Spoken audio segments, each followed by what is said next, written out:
She's dying. She's dying at the hands of someone she loves, someone that's going to protect her. She's dying from the hollow walls of silence because it says anything. I'm not going to let her be another statistic. Hey, please, can you help me find her so we can get her the protection that she needs before it's too late? I'm not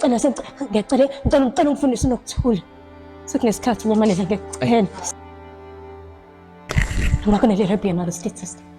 Yeah, please. Short films have the ability to convey powerful messages and evoke emotions in audiences often more effectively than longer formats due to their concise and impactful storytelling.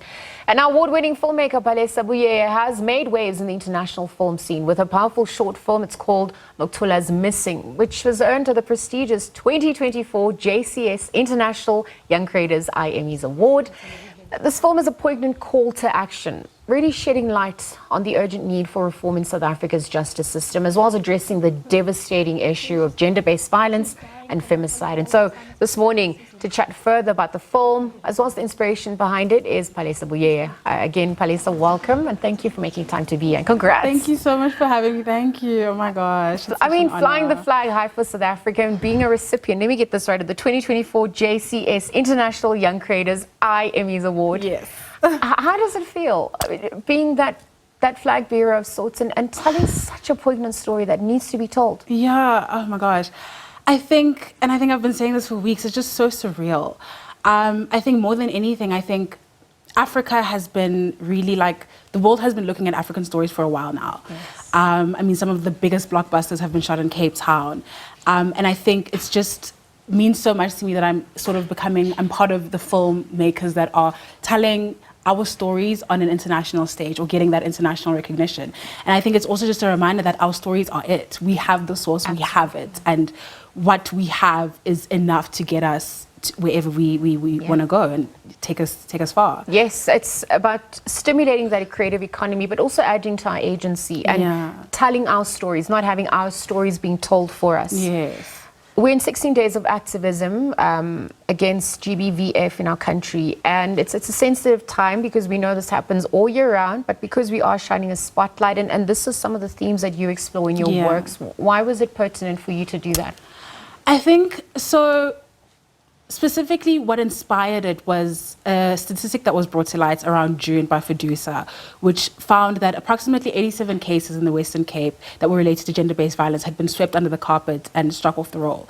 Now, we know that majority of cases globally are unreported and underrepresented because of the fear of shame, the fear of victimization, the fear of your case not being taken seriously. So it was so crazy to me that now the cases that are reported, 87 of them aren't getting the justice they need. They're not getting the respect they need.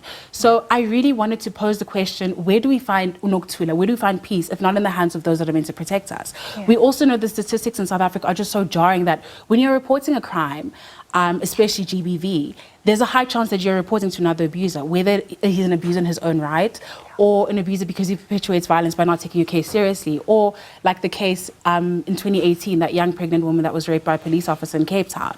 So it's just which hands do we find this peace? Where do we actually go? And it's also about addressing the root causes, right? Yeah. So patriarchy, white supremacy as well. And so because 100%. This is a call to action, what are you hoping to evoke through this? What questions are you also hoping to come, and how do you want people to change and respond as a result? Yeah, so I believe storytelling is meant for change, it's meant for impact.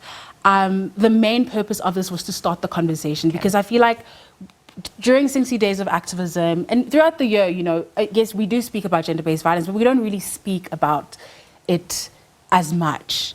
It doesn't make sense that, You know what I'll add to that? We become numb and desensitized 100%, as well. Because we're so used to it. Yeah. So it's I really wanted to start a conversation basically from, okay, so we have this issue, we have this problem, but where do we go now?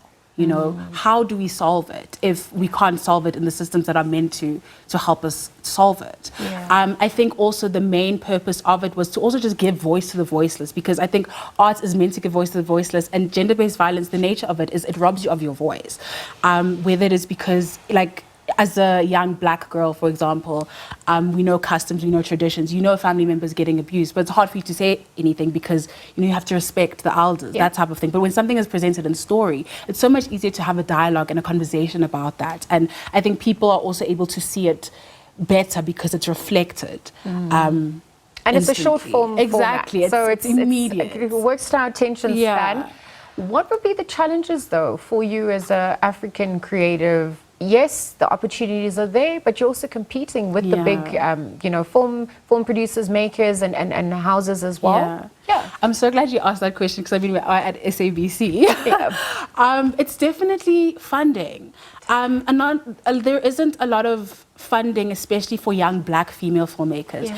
On paper, it's, everyone wants to invest in a young black female, but it's not really like that. You often find yourself having to jump through hoops. I mean, this was self-funded, and yes, it's 1 minute, but production is an expensive exercise. Absolutely. Yeah, so we were literally in a state where we are looking for ways for funding, for investment, to tell these important stories, because it's like that's one of the things that I think holds us back, especially as young black female filmmakers.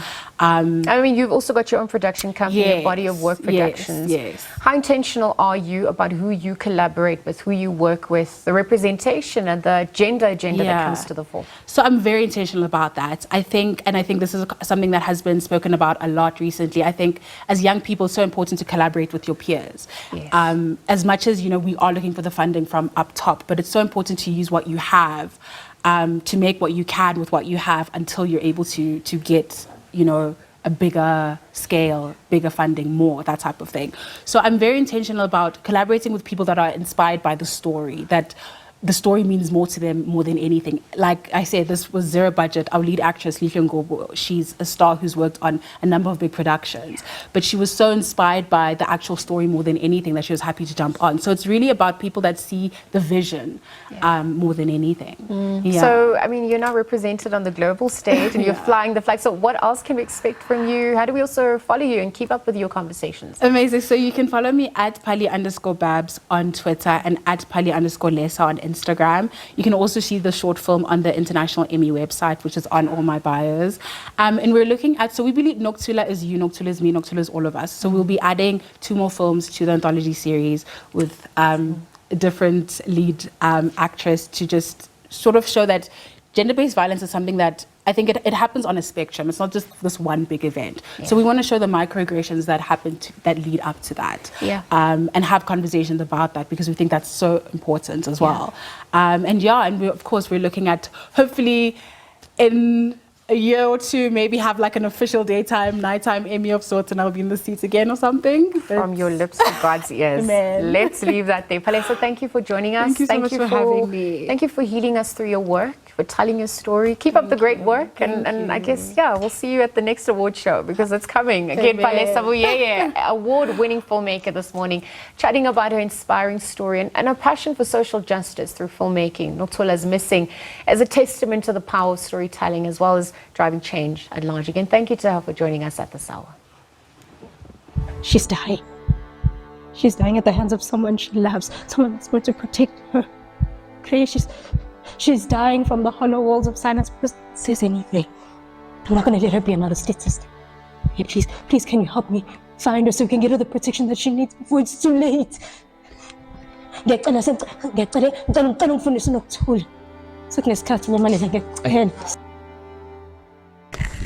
to let her be another statist.